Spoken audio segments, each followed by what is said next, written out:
दोस्तों आपने बहुत सारे साइड इफ़ेक्ट्स सुने होंगे, लेकिन फ्रस्ट्रेशन के साइड इफ़ेक्ट्स सुने भी और देखे भी हमने पहली बार अभिनव कश्यप के साथ। अभिनव कश्यप जिन्होंने इंटरव्यू दिया अभी हाल ही में, जिसमें उन्होंने बहुत सारे एक्यूजेशन लगाए हैं सलमान खान और उनकी फैमिली पर, और जिस तरह से वो इंटरव्यू दे रहे थे, जो उनका फ्रस्ट्रेशन था वो साफ जाहिर हो रहा था कि कितने ज़्यादा वो फ्रस्ट्रेटेड हैं।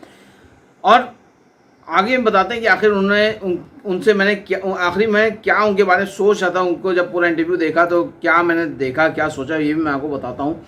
बहरहाल पहले हम बात करते हैं अभिनव कश्यप की। अभिनव कश्यप जिन्होंने बहुत सारा स्ट्रगल किया ज़िंदगी में, और उनको स्ट्रगल करते करते एक फिल्म मिली, बड़ी फिल्म दी गई, दबंग, सलमान खान के साथ। अब आप सोचिए, जिसको सलमान खान के साथ फिल्म करने को मिल जाए फिर, और इतनी बड़ी हिट फिल्म, और उसके बाद भी अगर वो अपना कैरियर ना बना पाए, तो आप समझ सकते हैं कि उनका फ्रस्ट्रेशन किस लेवल पे निकल सकता है।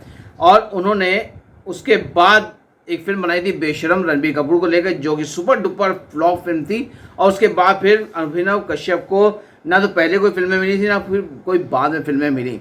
यानी कि इंडस्ट्री ने उनको ये समझ लिया कि इनको फिल्म बनाना आता नहीं है, इनका कोई हाथ नहीं है, और अगर कोई बड़ा एक्टर या कोई बड़ा सपोर्ट इनके साथ होता है तो भी ये शायद दबंग ऐसी फिल्म बना सकते हैं, जो कि बनी भी।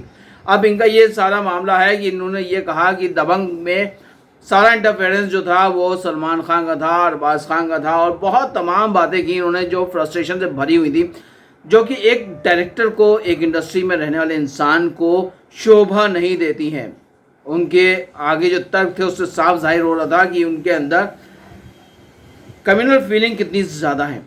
आपको बताते चलें कि सलमान खान ने दबंग इनको दी थी, अरबाज खान ने बनाई थी, अरबाज खान ने इनको साइन किया था एज अ डायरेक्टर, और सलमान खान ने उस पर हामी भरी थी। सलमान खान हर एक के साथ काम नहीं करते हैं, सभी जानते हैं, वो गिने चुने डायरेक्टर्स के साथ ही काम करते हैं। जब उनको ये पता चल जाता है कि हाँ भाई इसमें पोटेंशियल है, ये हमारे लेवल पे फिल्म बना सकता है, तभी वो फिल्म के लिए हामी भरते हैं। और सलमान खान ने अभिनव कश्यप के साथ हामी तब भरी जब उनको लगा कि हाँ ये डायरेक्शन सही कर लेगा। लेकिन जब ये डायरेक्शन में इधर उधर भागने लगे, और तब उसके बाद कहीं ना कहीं जाहिर सी बात है, अरबाज खान हो या सलमान खान हो, being a senior member of film industry, उनका ये फ़र्ज़ भी था, उनकी ये फिल्म भी थी कि इनको भागने ना दें, भटकने ना दें। इसलिए उन्होंने ज़रूर अपने इनपुट्स दिए होंगे, और इनपुट्स अगर आते हैं तो वो कहीं से भी ख़राब बात नहीं होती है। हर इंसान एक दूसरे से इनपुट्स लेता है जब काम की बात आती है, टीम वर्क की बात आती है। लेकिन यहाँ पर इनको ऐसा लगा कि अगर उनको कोई इनपुट्स दिए गए तो इनकी बेइज्जती हो रही थी, और इनको जो है उसमें ह्यूमिलेशन को नज़र आ रहा था। इनका मतलब था कि कोई इनको इनपुट्स ना दे। उसके बाद देखिए इन्होंने जिस तरह की बातें कही अपने इंटरव्यू में, जो इन्होंने बताया कि उनको बहुत ह्यूमिलेट किया गया, बहुत उनका आर्म ट्विस्ट किए गए, बहुत ये किया गया, वो किया गया। अरे भाई, ऐसा कुछ भी कैसे हो सकता है? अब आप इतना ज़्यादा जो बढ़ा चढ़ा के बातें कर रहे हैं, जाहिर सी बात है उसमें आपका सिर्फ और सिर्फ फ्रस्ट्रेशन ही नज़र आ रहा है। और आपको बताते चलें कि इनका फ्रस्ट्रेशन इस लेवल का हो गया कि इनको अपनी भाषा पर भी कंट्रोल नहीं रहा। सलीम सर जैसे एक सीनियर मेंबर जो इतने रिस्पेक्टेबल हैं, उनके लिए भी तुम तू तड़ाक करके बातें कर रहे हैं। अब आप समझ सकते हैं कि इनकी सोच किस स्तर की हो सकती है, किस स्तर की इनकी सोच है, कि अगर सलीम सर के लिए भी, अगर इतने सीनियर मेंबर के लिए भी ये तू तड़ाक करके बात कर रहे हो तो बहरहाल इन्होंने बहुत जमकर ऐसी बातें करी जिसमें जो कहीं से भी सच्चाई तो नहीं हो सकती, जाहिर सी बात है। इन्होंने कहा कि सलमान खान वो दबंग में सोनू सूद की बॉडी को लेकर इनसिक्योर थे। अब आप बताइए, सोनू सूद ने उसके पलट में जवाब आंसर एक जगह इंटरव्यू में दिया। सोनू ने बताया कि सलमान किसी से इनसिक्योर हो ही नहीं सकते, लोग सलमान से इनसिक्योर होते हैं, सलमान नहीं हो सकते, क्योंकि सलमान का ऑरा, सलमान की जो एक इमेज है वो सलमान की इस कदर ऊंची लेवल पे है कि उनको किसी से इनसिक्योरिटी हो ही नहीं सकती। और यही फैक्ट है कि सलमान खान के बारे में आप किसी भी एक्टर से पूछिए जिन्होंने उनके साथ काम किया, वो हर एक ने ये कहा कि सलमान 1% भी इनसिक्योर नहीं होते हैं कहीं से भी। अगर इनसिक्योर होते तो वो कभी भी बड़ी बड़ी फिल्मों में कैमियो करने नहीं आते, लेकिन उन्होंने करे कैमियो। लेकिन सलमान के बारे में ये कहा जाता है वो किसी कुछ भी हालात हो कभी भी इनसिक्योर नहीं होते।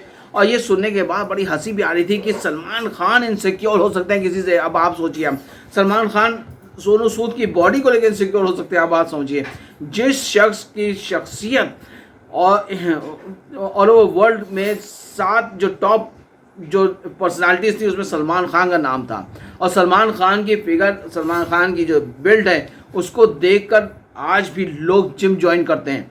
और ऐसे में अभिनव कश्यप कह रहे हैं कि सलमान सोनू सूद की बॉडी से इनसिक्योर थे। अब आप सोचिए कैसी मतलब हंसने वाली बात है। बहरहाल सोनू ने उसका जवाब दिया अभिनव कश्यप को कि सलमान किसी से इनसिक्योर नहीं हो सकते, ऐसा कुछ भी नहीं है। तो बहरहाल आगे की तरफ रुख करते हैं। जिस तरह से सलमान खान की जब बात हो रही थी, अभिनव कश्यप जो हैं वो पूरी तरह फ्रस्ट्रेटेड नज़र आ रहे थे, क्योंकि अभिनव कश्यप को जैसे मैंने कहा कि ज़िंदगी में एक फिल्म मिली थी दबंग, जो एक बड़े स्टार सुपरस्टार के साथ उनको फिल्म करने का मौका मिला, और उसके बाद उनकी एक दूसरी फिल्म आई बेशरम, जो पूरी तरह फ्लॉप हो गई। उसके बाद अभिनव के बाद कोई काम ना पहले था ना बाद में आया। वो बात समझ में आती है कि अभिनव का जो फ्रस्ट्रेशन है वो कितना सर चढ़कर बोल रहा है। उसके बाद सलमान खान और अपने एक वो अलग तरीके पे आ गए, मतलब वो बिलो द बेल्ट बात करने लगे, जो हम बात यहाँ पे मुंह से निकाल भी नहीं सकते, उस लेवल की वो बातें कर रहे थे अपने इंटरव्यूज़ में, जिसको सुनने के बाद थोड़ी हंसी भी आ रही थी। उन्होंने बहुत सारे मीडिया रिपोर्टर्स को उन्होंने बहुत सारी गालियाँ भी दी हैं कि मतलब वो सब जो हैं चमचे हैं, ये हैं वो हैं। बहरहाल बहुत सारी उन्होंने एक आध रिपोर्टर का नाम भी लिया कि बहरहाल बहुत सारी बातें अभिनव कश्यप ने कही, लेकिन आखिरी में अभिनव कश्यप के जो असली रंग है, असली जो उनकी जो फीलिंग है वो सामने आई जब उन्होंने जिहादी नाम ले लिया। अब वो जो है खान फैमिली को जिहादी कहने लगे। अब आप सोच सकते हैं आप उस इंसान की मेंटालिटी क्या होगी जो फिल्म इंडस्ट्री का होते हुए, फिल्म इंडस्ट्री जो कि सेक्युलर है, एक ही वहाँ पे हर कोई एक ही जैसा है, हर कास्ट हर क्रीड के लोग एक साथ ट्रीट किए जाते हैं, एक साथ रहते हैं, वहाँ पर भी वो ले आया जिहादी वर्ड अभिनव कश्यप ने सलमान खान की फैमिली को जिहादी कह दिया। अब आप सोच सकते हैं। अभी यहीं पे बात ख़त्म नहीं होती है। अभिनव कश्यप की जो सोच है वो पहुंच गई बॉलीवुड से लेके राम मंदिर और बाबरी मस्जिद तक। अब सोचिए आप कहाँ से कहाँ पहुंच गया। इससे पता चलता है कि वो शख्स या तो मेंटली इस वक्त कुछ गड़बड़ है, या फिर उसकी जो फीलिंग्स हैं वो उजागर हो रही हैं कि वो कितना क्रिमिनल इंसान हो सकता है वो, अगर वो बॉलीवुड को सीधे जिहाद और राम मंदिर और बाबरी मस्जिद से जाके जोड़ दे। तो अब आप समझ सकते हैं वो यहाँ तक बोल रहा है कि अगर योगी सरकार का अगर यहाँ पे सरकार होती तो उनके घर में बुलडोजर चल जाता। अब आप सोचिए अब किस लेवल की सोच इस इंसान की हो सकती है जो ये अपने जो गुबार है बाहर निकालने की कोशिश कर रहा है, क्योंकि इसको कोई मुंह नहीं लगा रहा था, इसको कोई इंटरव्यू नहीं ले रहा था इनका, ना कभी इसकी कोई बात किसी ने कही ना सुनी, क्योंकि अब इंडस्ट्री में कोई खड़ा नहीं कर रहा है। जाहिर सी बात है जब आप इस तरह की सोच रखते हैं इंडस्ट्री में, कोई भी किसी को फिर ऐसे लोगों को अपने पास नहीं फटकने देता जैसे कि इस तरह की सोच वाले लोग होते हैं। तो बहरहाल आखिरी में हमको अभिनव कश्यप की बातें सुन के कहीं कहीं पे हमको थोड़ा सा गुस्सा भी आ रहा था कि क्या बोल रहे हैं, क्योंकि इनको इस तरह की बातें करना शोभा नहीं देती है इंडस्ट्री के होते हुए। फिर बाद में हमको अफसोस भी हुआ। अफसोस ये हो रहा था कि ये शख्स अंदर से कितना ख़त्म हो गया है, कितना ख़त्म हो चुका है, जो इसका गुबार इस तरह से अलग अलग चीज़ों पे अलग अलग अंदाज में और बिलो द बेल्ट जाके बात करना, ये सब बातें सुनने के बाद मुझे ऐसा लग रहा था, अफसोस हो रहा था कि ये अंदर से शख्स ख़त्म हो चुका है। तभी ये अब थोड़ी सी पब्लिसिटी लेने के लिए, थोड़ा सा लाइमलाइट में आने के लिए इसने सलमान खान का नाम इस्तेमाल करना शुरू कर दिया।